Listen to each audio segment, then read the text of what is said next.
Olá, você que nos acompanha aqui pela TV Câmara. Começa agora o programa Questão de Ordem. Aqui você vai ouvir as propostas, os projetos e saber um pouco mais sobre o trabalho do vereador que foi eleito por você nas últimas eleições. Quem está do meu lado hoje aqui é o vereador Renato Pupo. Olá, tudo bem, vereador? É uma honra recebê-lo aqui. Tudo Esteja bem, sempre à sempre um vontade. prazer estar com vocês também. Gosto muito de falar com o público. Como você falou no início, uma oportunidade que a gente tem de passar para a população um pouco do nosso mandato, porque eu gostaria que a população acompanhasse o dia a dia da Câmara e muita gente não tem essa oportunidade. Então, esse programa é uma oportunidade para nós divulgarmos um pouquinho do que a gente tem feito, mas principalmente para a população saber direitinho o que cada vereador está fazendo. É isso mesmo, né? Às vezes as pessoas não têm o costume, né, Renato, ou não têm o tempo de acompanhar vocês aqui toda terça-feira. Exato. Então a gente já começa meio que fazendo um balanço desse primeiro semestre aí. A gente já está se encaminhando. Daqui a pouco é o fim do ano, né? Daqui a pouco a gente já está no Natal. É. Então eu queria que você começasse falando, vereador, sobre esse primeiro semestre. Como é que foram os trabalhos aqui? Bom, foi digamos, um primeiro semestre atípico. A gente sabe, eu estou no meu quarto mandato, aqui o clima é tenso, mas eu acho que neste primeiro semestre, deste novo mandato, ficou um pouquinho acima da média. Muita briga, muita disputa, extrema-direita e extrema-esquerda, assuntos que às vezes deveriam ficar em Brasília, estão vindo respingar aqui, o pessoal da extrema-esquerda provocando a extrema-direita e vice-versa. E as brigas internas, eu acho que o Conselho de Ética nunca foi tão acionado como neste mandato. Eu, com a experiência adquirida nesse período aí de 13 anos, tenho conseguido me manter isento dessas brigas e trabalhando, né? Eu tenho adotado uma postura independente, isso cria uma certa dificuldade para mim em relação ao governo. Os governos normalmente gostam de legislativo subserviente, e não é o meu caso.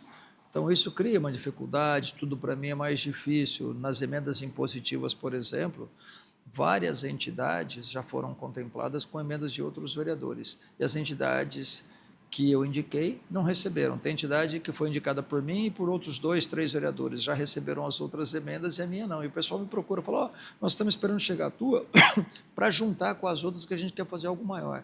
E uma coisa muito pequena, eu acho, para um gestor de uma cidade de 500 mil de habitantes. Mas, mesmo assim, eu considero um semestre muito positivo. Consegui aprovar algumas leis importantes, consegui fazer com que tenha caminhado pela casa alguns outros projetos que devem ser aprovados também, e tenho conseguido algumas coisas no Executivo, apesar dos pesares, mas tem secretário, eu gosto de destacar sempre o secretário de Trânsito, o Major Pinha, ele não mistura as coisas, então aquelas reivindicações que são positivas, ele tem atendido, porque na verdade, quando ele atende, ele não está atendendo ao vereador, está atendendo à população. Renato, só antes da gente entrar nas leis que já foram aprovadas, nas suas propostas que já estão em vigor, já que você citou essa questão das emendas, para ficar claro, essas emendas já estão aprovadas, essas emendas já estão direcionadas, só o recurso que ainda não veio, né? Mas Exato. esse dinheiro está garantido. Exato, as emendas estão aprovadas, fazem parte do orçamento, como o próprio nome diz, elas são impositivas,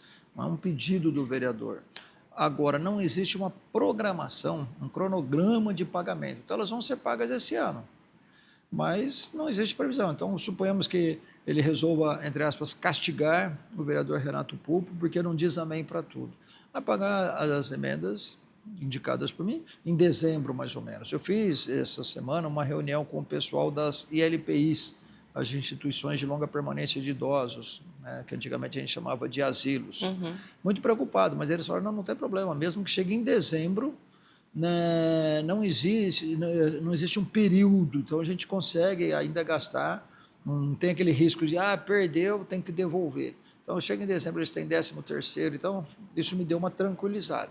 Mas eu estava muito preocupado com isso. As emendas que têm sido um instrumento bacana na mão dos vereadores do Legislativo, né? Na época em que se discutiu, eu tinha receio. Confesso que tinha receio, porque a gente vê alguns escândalos Brasil afora, o pessoal fazendo mau uso das emendas, o pessoal cobrando pedágio para destinar determinadas emendas, então eu tinha medo que isso acontecesse aqui em Rio Preto, né? Mas na maioria dos casos parece que elas estão sendo bem utilizadas, No meu caso, eu fico muito tranquilo para falar, eu tenho contemplado instituições filantrópicas, instituições voltadas à área da saúde, no caso, as ILPIs, os asilos, a PAI, ARPRON, FUBEAS, entidades que trabalham com formação de jovens e crianças também. Então, isso tem sido muito bom. Às vezes, até nos dá a oportunidade de ajudar uma entidade que não é muito conhecida, não é muito paparicada, mas a gente sabe do bom trabalho ali desenvolvido. Então, a gente faz a destinação para que ela possa continuar esse trabalho. Sim, entrando então nas leis que foram sancionadas esse ano da sua autoria. Nós temos aqui duas leis, né? A Semana Municipal de Prevenção ao Alcoolismo entre Crianças e Adolescentes, que já é um tema anterior. A gente está num período, né, para situar, que se tem falado muito sobre a adultização das crianças e dos adolescentes. E eu acredito que essa lei, mesmo anterior a esse assunto todo, ela vem de encontro, né? Sem dúvida desse nenhuma. assunto. Bom, eu sempre tive preocupação com criança e adolescente, e nesses 4 mandatos não é a primeira vez que eu assumo aqui na casa a presidência da Comissão da Criança e do Adolescente. E já vou, então, dar em primeira mão uma notícia. Eu estou já programando para outubro, na Semana da Criança, uma palestra justamente sobre adultização, que é um tema que está muito, digamos, na moda. Mas por quê? Porque está acontecendo essa adultização precoce de nossas crianças e adolescentes, que roubam fases importantes da vida das crianças e que refletem lá na frente. Então, a gente está programando aí uma roda de debates, com palestra e tudo mais. E essa semana da prevenção do álcool é uma forma de você... Aquela coisa que a gente sempre diz, muito melhor prevenir do que remediar, né? Então, a gente vê os jovens se envolvendo cada vez mais cedo e vão se tornando dependentes.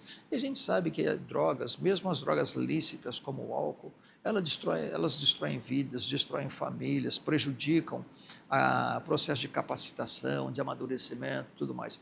Então, a gente criou essa semana de prevenção justamente para que isso seja sempre relembrado, que seja feito um alerta, uma orientação correta a respeito dos perigos do álcool e de outras drogas. Sim, e uma outra lei que é a exigência de atestado de antecedentes criminais para admissão em instituições públicas ou privadas, também falando de crianças e de adolescentes, essas instituições que desenvolvam atividades com crianças e adolescentes. Exato, essa é uma lei da qual eu muito me orgulho. Deu trabalho, deu um pouquinho de trabalho. Eu me inspirei no Estatuto da Criança e do Adolescente, mas eu fui um pouco além aqui em Rio Preto. Porque o Estatuto fala da exigência da certidão, só que além da exigência da certidão, a nossa lei aqui, ela proíbe a contratação para toda entidade pública ou privada que receba recursos públicos, aquelas conveniadas, que tenham crianças e adolescentes. Então, e não estou assim colocando no mesmo balaio todos os condenados, não. Por exemplo, tem entidade que me procurou e falou, poxa, tem lá na nossa entidade uma pessoa que foi condenada por crime tributário e ela está cumprindo pena de prestação de serviço à comunidade. E ela vai, né, sem ônus para nós na nossa entidade. E é muito bom para a gente. Ok, mas aí eu coloquei crimes graves. Então, por exemplo, crimes dolosos contra a criança, qualquer um que seja, crimes sexuais, qualquer que seja a vítima, tráfico, corrupção, essas coisas aí mais graves, e acabou sendo aprovado, hoje já é lei em Rio Preto. Então, qualquer entidade que seja pública ou ainda que seja privada, mas receba recurso público, não pode contratar, desde que seja uma entidade que, repito, que trabalhe com crianças e adolescentes. Sim, e além disso, também tem alguns projetos que estão tramitando aqui. Eu queria que o senhor falasse, destacasse qual que está dando mais trabalho, qual você... Eu acredito que vocês se empenham em todos, mas tem algum aí que é mais... Bom, vamos está dependendo mais? Já que nós estamos no Agosto Lilás, Isso. eu até estou de Lilás hoje, tem um projeto meu, que é projeto não, uma lei antiga, né? Mas Sim. é um tema que nunca fica ultrapassado, que é aquela lei que obriga bares, restaurantes, casas noturnas a acolherem mulheres em situação de risco. Eu tenho muito orgulho dessa lei, porque ela virou lei em Rio Preto em 2019. Em 2023, ela virou lei no estado de São Paulo. E eu me lembro, mais de uma vez já, eu vi o doutor Alceu, juiz da vara da violência doméstica e familiar daqui de Rio Preto, falar em palestra, falou, olha, essa lei tá, só que vocês têm aqui em Rio Preto uma lei do vereador Renato Pupo, que é anterior à lei estadual. Mas vamos pegar a coisa mais fresquinha. Eu tenho uma lei em vigor que alerta também ela obriga a exibição de vídeos educativos, preventivos, sobre os problemas de droga, para crianças e adolescentes. Então, nos shows, até no OBA, Carnaval desse ano, a doutora Heloísa e o doutor João Santaterra, promotores que atuam na vara da violência doméstica e familiar, chamaram os organizadores do OBA para exigir a exibição desse vídeo. Tá?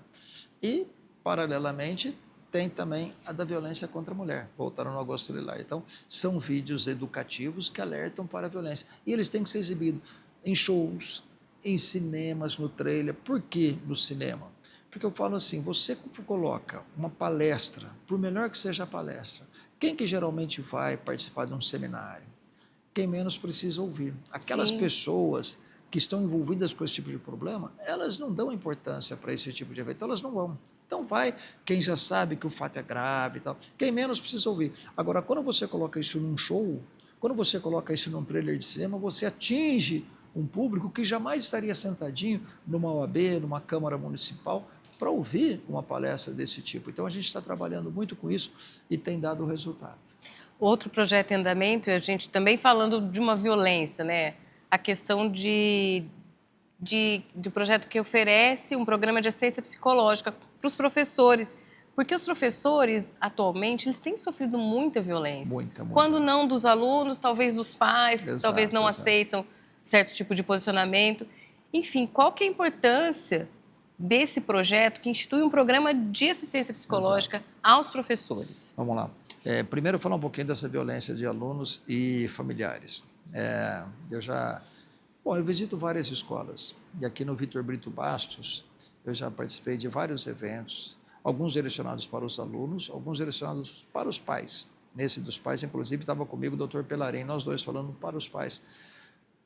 Sobre a importância do acompanhamento, do envolvimento, mas no envolvimento no sentido de acolher, de orientar, e não no sentido de agravar problemas já existentes, que os pais às vezes compram as brigas dos filhos com outros alunos ou com funcionários das escolas, e isso gera um problema para esses profissionais educadores, servidores de modo geral. E aí eu tenho recebido pedidos, uma demanda crescente para um apoio psicológico, porque as pessoas acabam desenvolvendo doenças psicológicas, um estresse, uma fobia, um pânico, alguma coisa assim. Então é muito importante, e a gente apresentou esse projeto, ele ainda está tramitando, mas eu tenho muita esperança que ele vá ser aprovado. E eu acredito que também a importância de suscitar essas discussões, parece que é pequeno, é só aqui em Rio Preto, mas como o senhor citou anteriormente, um projeto que era daqui acabou ganhando um status estadual. Exato. E essa questão da assistência psicológica aos professores, eu acredito que é muito importante mesmo, desse A gente apoio. começa trabalhando a nível municipal, porque a gente não tem competência para determinar que isso seja feito nas escolas estaduais, mas nada impede, como você falou, que ele evolua, sirva de exemplo e inspire, por exemplo, a Assembleia Legislativa a trabalhar no mesmo sentido. Sim, um tema importante que é saúde mental, né, Renato? É um tema que tem sido muito discutido ultimamente. Eu me preocupo muito com isso. Sim. E também outro projeto que está em andamento é o que proíbe a contratação de pessoas que tenham sido condenadas por corrupção, né, de qualquer espécie no município. Sim. Existe uma tolerância muito grande no Brasil com crimes que não são violentos. Mas a corrupção, ela gera uma violência indireta. A corrupção mata.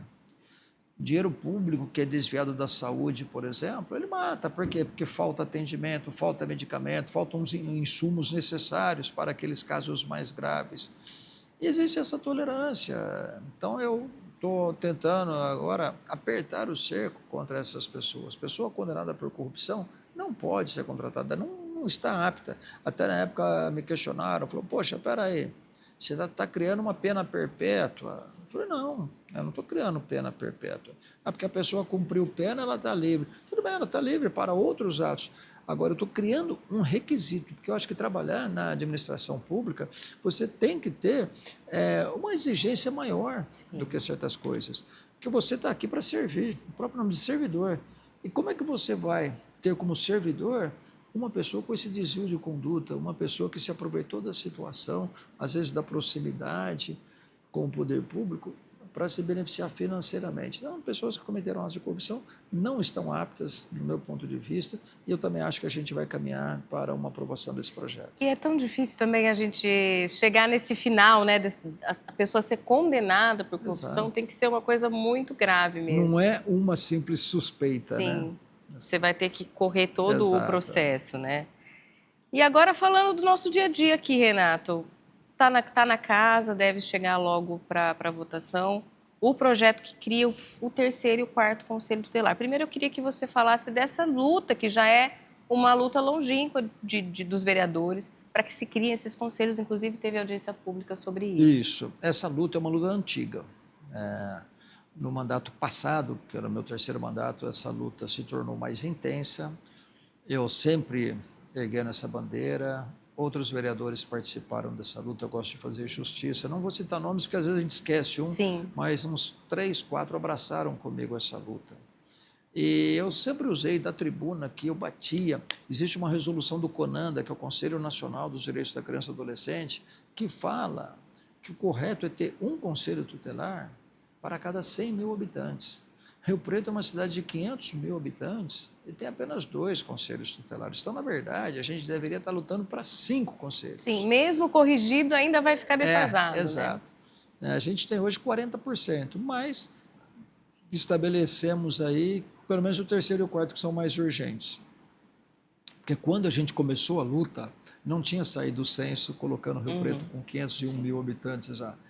Então, estava ali na casa, se não me engano, dos 486. Então, nós começamos essa luta de terceiro e quarto. Aí veio esse novo censo, falei, vamos continuar essa luta que já está avançada. E eu, como presidente da Comissão da Criança e do Adolescente, fiz audiência pública aqui e as coisas caminharam muito bem. Tinha emenda no orçamento para esse ano, para evitar que o governo alegasse falta de dotação orçamentária, mas a emenda foi rejeitada. Eu fui um dos poucos a votar a favor, a maioria derrubou a emenda. Só que a nossa luta continuou. E agora veio um projeto do governo criando o terceiro e o quarto conselho tutelares, o que é motivo de muita comemoração. Só que o executivo fez uma coisa que eu não aprovo. No mesmo projeto, ele está criando a Secretaria de Direitos Humanos. Nada contra, muito pelo contrário, também sou um defensor dos direitos humanos, mas quando a gente fala de direitos humanos, a gente tem que observar a transversalidade. O que é transversalidade? Direitos humanos é uma pauta que tem que ser observada em todas as secretarias. Os conselhos ficariam submetidos a essa secretaria? Sim. Esses 2 só e os outros 2? Todos, porque ele cria o cargo de coordenador dos conselhos tutelares. Mas veja, eu falo, quando você fala em Secretaria da Saúde, não dá para você falar em saúde sem observância dos direitos humanos. Assistência social, idem, Secretaria da Mulher, pessoa com deficiência e igualdade racial, habitação. Todas as frentes estão relacionadas, né? Então, eu acho que é balela esse negócio de criar uma Secretaria de Direitos Humanos. Você tem que ter a transversalidade, direitos humanos, dentro de todas as secretarias. Ademais, não podemos esquecer que o governo tem deixado muito a desejar, muitas coisas prometidas não estão sendo realizadas sob a alegação de falta de recursos. Aí ele vem e cria uma secretaria, essa secretaria vai onerar, porque vai ter o secretário, o assessor especial, que é aquele que a gente chama de secretário adjunto, e outros cargos. Então, eu acho que não é apropriado você tratar da mesma forma, no mesmo projeto, a criação da Secretaria de Direitos Humanos e dos 2 conselhos. Mas, na minha visão, o prefeito sabia da resistência que esse projeto ia enfrentar, ao mesmo tempo sabia que ninguém teria coragem de votar contra os 2 conselhos tutelares, era uma luta antiga nossa, então ele atrelou uma coisa na outra, mas eu apresentei uma emenda tentando separar. Eu acho que a criação da secretaria tem que ser discutida num projeto próprio e os 2 conselhos tutelares desde que já está em andamento. Separadas, né? E também, aí, dentro dessas polêmicas que a gente tem enfrentado aqui, o senhor também esteve envolvido na luta contra a mudança do Centro Pop e parece que foi uma luta que funcionou, né, vereador? Foi sim. Olha, eu acho que foi uma iniciativa muito infeliz do prefeito. Ele anunciou que ia levar o Centro Pop para um bairro residencial, sem discriminação, mas não teve uma avaliação prévia dos impactos em toda a vizinhança ali. Os vizinhos reagiram muito mal e nós começamos o nosso trabalho. Aí o prefeito, para justificar, tentou envolver o judiciário, disse que fez uma reunião com promotores, juízes, defensores públicos, e me parece que não foi isso que aconteceu, não. A reunião era para outro motivo, para tratar do Pop Rua Ajude, E ele falou, no final, ele comunicou que estava mudando o Centro Pop. Aí, diante da reação negativa, ele falou que todo mundo tinha aprovado essa mudança. Eu fiz um requerimento pedindo a ata da reunião. Essa ata até hoje não veio para mim. Alegaram que ela sumiu naquele ataque hacker que teve na prefeitura, né? Mas a gente sabe que, na verdade, foi uma vontade dele, uma vontade infeliz. A população reagiu, vamos destacar, de forma civilizada. Fizemos audiência pública aqui, o pessoal veio, eu cumprimentei, um pessoal muito comportado. Eu fui um dos primeiros a abraçar a causa, eu e também mais 2 ou 3. Nós assinamos a CPI para impedir que o Centro Pop fosse para lá e conseguimos impedir. Depois que impediu, apareceu um monte de pai da criança, né? Mas os moradores lá sabem quem são os vereadores que realmente lutaram, e eu tenho orgulho de dizer que eu fui um dos que lutaram para isso. Então, nós conseguimos impedir, mas não vamos deixar essas pessoas desassistidas, porque o Centro Pop já existe, nós estamos defendendo que permaneça, que seja ampliado, melhorado, mas no local onde ele já está. Sim, que a questão da população de rua tem crescido muito aqui, Exato, né, Renato? Tá crescendo. E gerado discussões constantes, inclusive com os comerciantes. A gente não pode generalizar, achar que todo morador em situação de rua é criminoso. Tem muita gente boa ali no meio. Mas tem gente de má índole. E entre um e outro, tem os de boa índole, mas que se tornaram dependentes químicos. E isso faz com que a pessoa, às vezes, se afaste de seus princípios, de sua formação, e, em razão da dependência, da escravização da droga, ela passe a cometer pequenos delitos, principalmente delitos patrimoniais. Isso gera, obviamente, uma insegurança muito grande para toda a população dos arredores ali, das imediações. Então, foi esse o motivo que gerou essa inquietude toda nos moradores desses bairros que receberiam o Centro Pop. Sim, nós tivemos o primeiro semestre bem movimentado com a população aqui. Eu acredito que isso é importante, a participação da população. O pessoal da Boa Vista esteve aqui, os terceirizados estiveram aqui. Qual que é a importância, Renato, da população vir até aqui e trabalhar com os vereadores, né? Isso eu chamo de exercício de cidadania. Algumas pessoas exercem a cidadania, mas à distância, digitalmente. É importante, sim, mas não tanto quanto aquele que vem presencialmente. Porque no teclado, você sabe, o teclado aceita tudo e aí acaba gerando também uma certa desinformação. Uma pessoa, às vezes, nem está mal intencionada, mas ela recebe uma informação fake, ela fica, às vezes, chocada com aquilo que ela está lendo, ela vai repassando antes mesmo de checar se aquilo é verdade ou não, né? Então, mas é uma forma de participar digitalmente, mas o mais importante é quando a pessoa vem até aqui, olho no olho.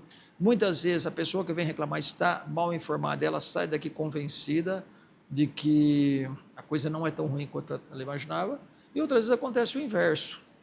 Ela vem reclamar, está coberta de razão e a pressão popular acaba demovendo aquele vereador, ou até no caso aqui o prefeito, né, que não estava na audiência pública, mas se fez representar pelo secretário. E ele, diante de toda essa reação da população, porque se a população não vem, ele fala, internet, isso aí é gente contratada, tal. Agora, quando ele vê a população aqui, e repito, de forma civilizada, brigando, mostrando os motivos, dialogando, fazendo uso da palavra, expondo argumentos consistentes, motivos que não são, repito, discriminatórios, não são preconceituosos, mas que geram, obviamente, um temor na população. Isso aí é muito importante, eu incentivo que a população participe cada vez mais. Essa troca também, né? Porque quem vê pela televisão ou acompanha pela internet não sabe o que acontece aqui, né? A gente sempre fala. Dúvida. Aqui é outra coisa, tem um trânsito de pessoas, os vereadores, então é importante mesmo essa participação das pessoas. A gente também falava antes, você me passou aqui, uma luta que você tem travado também, importante, de aprovação do pedido que o Hemocentro tenha um ônibus coletor de sangue. Fala mais sobre isso. Sim, a gente acompanhou pela mídia aí a dificuldade, os baixos estoques nos bancos de sangue de Rio Preto. Eu até fiz um projeto incentivando a doação e fui convidado para um café lá, a diretora do Hemocentro, toda sem graça, amiga, médica, doutora Andréia, fantástica, mas tudo sem graça, falou, olha, eu sei que você fez com a melhor das intenções, mas existe uma recomendação do Ministério da Saúde, a gente não pode oferecer nenhum benefício para o doador, porque a doação tem que ser um ato de altruísmo. E quando você oferece benefícios, você às vezes acaba atraindo pessoas que não têm o perfil de doador. E gente que, por exemplo, não preenche os requisitos, fez endoscopia nos últimos 3 meses, se a pessoa disser sim, ela não pode doar. Então a pessoa mente, fala que não fez para doar, enfim. Então não pode criar benefícios. Mas aí ela me pediu ajuda no sentido de coletar sangues das empresas. E eu comecei a visitar algumas empresas, e eu gosto de citar nome, eu sei que não tem problema nenhum. Eu conversei com o Zé Luiz Franzotti, da Bebidas Poti. O Zé falou, Renato, fantástico, né? Falou, mas eu não posso. Como é que o meu pessoal vai sair daqui de Potirendaba para ir lá em Rio Preto doar? Tinha uma época que o pessoal vinha até aqui. No sábado de manhã eu parava, né, não obrigava, porque a gente não pode obrigar, mas quase todo mundo tinha essa consciência e doava.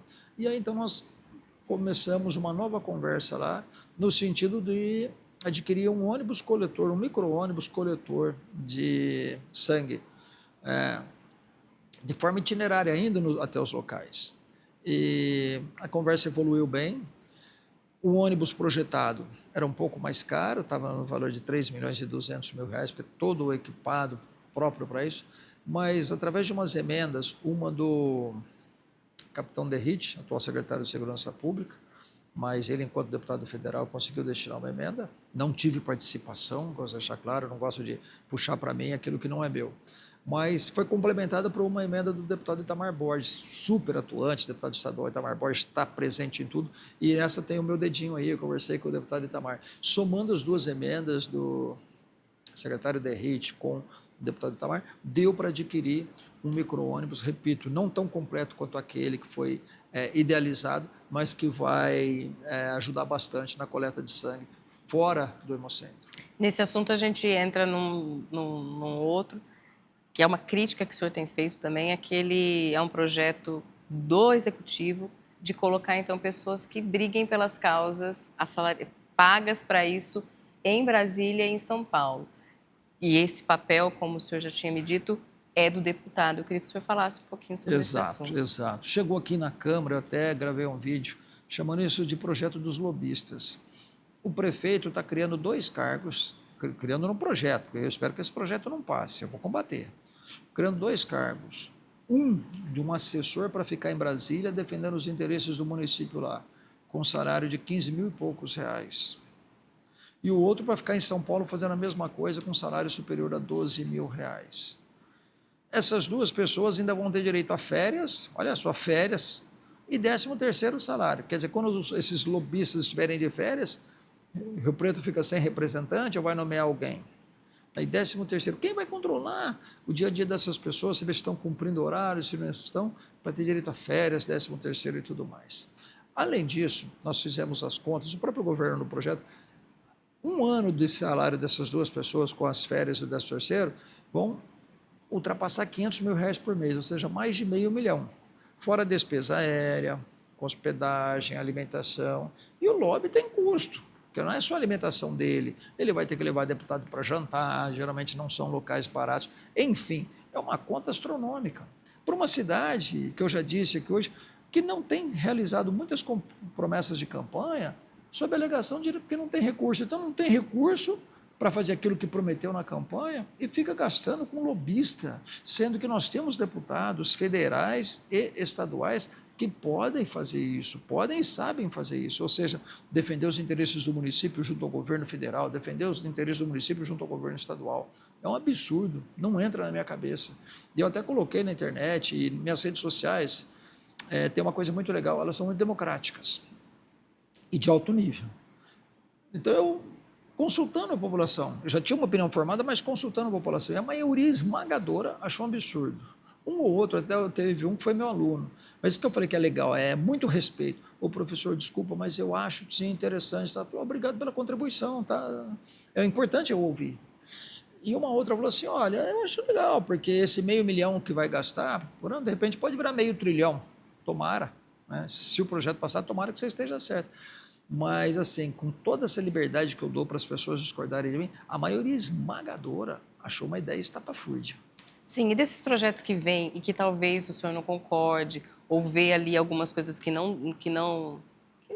você não vê razão, uma forma é apresentando emendas, né? Uma forma de tentar fazer a coisa ficar mais certinha. Então, eu quero que você comente as emendas que o senhor fez ao projeto de parceria de público-privada, que ficou aqui um tempo sendo discutido, foi um projeto polêmico, e também a emenda que o senhor fez ao projeto que exige o exame toxicológico para prefeito, Tá. vice-secretário. Vamos lá.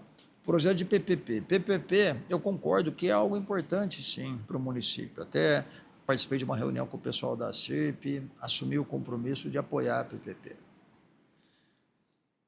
Vejo que não há necessidade de uma lei municipal, porque a lei federal, no artigo 1º, é uma lei de 2004, no artigo 1º, ela fala que aquela lei se aplica à União, Estados, Distrito Federal e municípios. Então não há necessidade de uma lei municipal. Mesmo assim, argumento do prefeito, endossado pelo pessoal da CIRP, não, mas é importante o município ter a sua lei para atrair investidores. Falei, ok, então vamos apoiar. Falei, só que eu vou fazer uma emenda, porque eu tenho receio que seja feita uma PPP no SEMAI, Serviço Municipal Autônomo de Água e Esgoto, e isso eleve a tarifa. O pessoal falou, não, tem razão. E apresentei uma emenda. E foi uma coisa, eu apresentei uma emenda proibindo PPP no SEMAI. Aí, numa audiência pública aqui, tinha um professor que veio para falar do assunto, e o vice-prefeito e secretário de obras estava aqui. Falou, Renato, mas você é contra PPP no SEMAI? E se for uma PPP que não onere a população? Por exemplo, uma empresa de energia fotovoltaica quer fazer uma PPP, né, para divulgar a sua marca em troca de energia. É uma economia, o SEMAI gasta em torno de R$1 milhão por mês. Bem pensado. Todo mundo sabe que nós somos adversários políticos, nada pessoal, mas nós temos um jeito muito diferente de fazer política. Não, bem pensado. Eu vou rever minha emenda. Ele me chamou para uma reunião na prefeitura, foi a única vez que eu fui neste mandato. Vamos lá, no gabinete do prefeito, mas o prefeito não estava. Estava o vice, o Rodrigo Carmona, do SEMAI. Eu falei, tá bom, eu vou fazer uma emenda mudando, proibindo o PPP no SEMAI, que gere aumento real da tarifa, ou seja, acima da correção inflacionária. Ok. E fiz a emenda. Chegou no dia da votação, aqueles acordões que vêm lá de cima, minha emenda foi atropelada. Né? Então, eu fiz a minha parte. Eu tentei. Até falei da tribuna, mas depois, se alguém vier, eu sou contra aquele negócio que o pessoal faz. Não é que eu sou contra, eu não faço. Quadrinhos, quem votou isso, quem votou aquilo, fica jogando a população. Deixa que cada um sabe o que o seu vereador fez. Eu falei, mas se um dia alguém vier falar, vocês autorizaram o aumento da água. Eu falei, eu tentei. Pega a ata da sessão e veja direitinho quem votou contra a minha emenda que impedia o aumento. Então, foi uma emenda que eu fiz tentando impedir esse aumento real, mas o governo, apesar daí do diálogo, tá me chamando, então não deveriam nem ter me chamado lá. Me chamaram e depois atropelaram a minha emenda. E a outra, você falou desse projeto... Exame toxicológico. Exame toxicológico. Eu acho que a função da Câmara é fiscalizar o Executivo. Acho não, está na Constituição. E tem vereador querendo fiscalizar um ou outro aqui. E foram ver essa questão de droga. Para mim, problema nenhum. Podem fazer quantas vezes quiser. Tá? Agora, mas se é policial, você deveria combater. Eu acho. Então, tinha que ter aqui um detector de corrupção, um detector de fantasmas. Tem muita coisa mais perniciosa que o uso de droga para ser detectada aqui dentro. Se a pessoa faz uso de droga lá fora, talvez ela precise de um tratamento.